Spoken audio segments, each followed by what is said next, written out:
সুতরাং আমরা যখন বড় হই, বিভিন্ন শিক্ষা দীক্ষা শিখি, ডক্টরেট লাভ করি, পিএইচডি লাভ করি, আমরা যেন মনে না করি যে আমরা অনেক বড় জ্ঞানী হয়ে গেছি।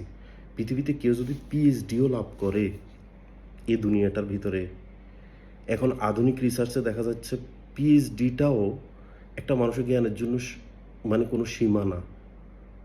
জ্ঞান এমন একটা বিষয়, এটা কোনো সীমা পরিসীমা নাই। পিএইচডি লাভ করলে সে দেখবে যে এত বছর সে সাধনা করে পিএইচডি লাভ করিও সে দেখবে নিতান্ত জ্ঞান সমুদ্রের সে একমাত্র একটা বিন্দুও সে অর্জন করে নাই। সে দেখবে আরও এক সমুদ্র জ্ঞান মানে তার সামনে পড়িয়াছে, সে তো কিছুই জানে না।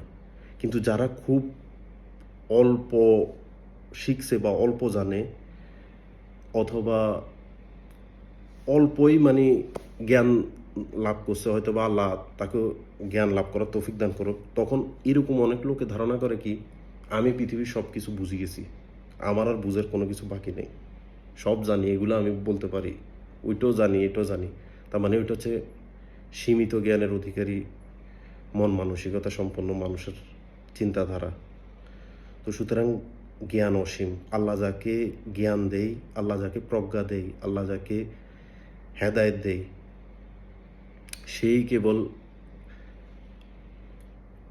জ্ঞান লাভ করতে পারে, সেই কেবল প্রজ্ঞা লাভ করতে পারে। কারণ প্রজ্ঞা জ্ঞান এগুলোর মধ্যে আবার অনেকগুলো বিষয় আছে। একটা জ্ঞান হচ্ছে আমরা দুনিয়াবি জ্ঞান, আর একটা হচ্ছে দিনী জ্ঞান।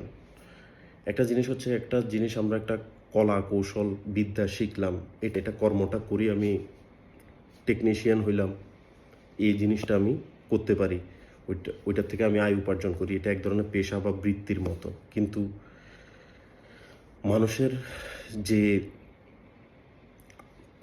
অন্তরের প্রজ্ঞা, অন্তরের হেদায়েত বা সত্যিকারের জ্ঞান, এগুলা শুধুমাত্র মহান আল্লাহ তাআলার কাছেই, আল্লাহ তাআলাই জানেন। এবং আল্লাহ যাকে চান তাকেই এই প্রজ্ঞা জ্ঞান এগুলো দান করেন।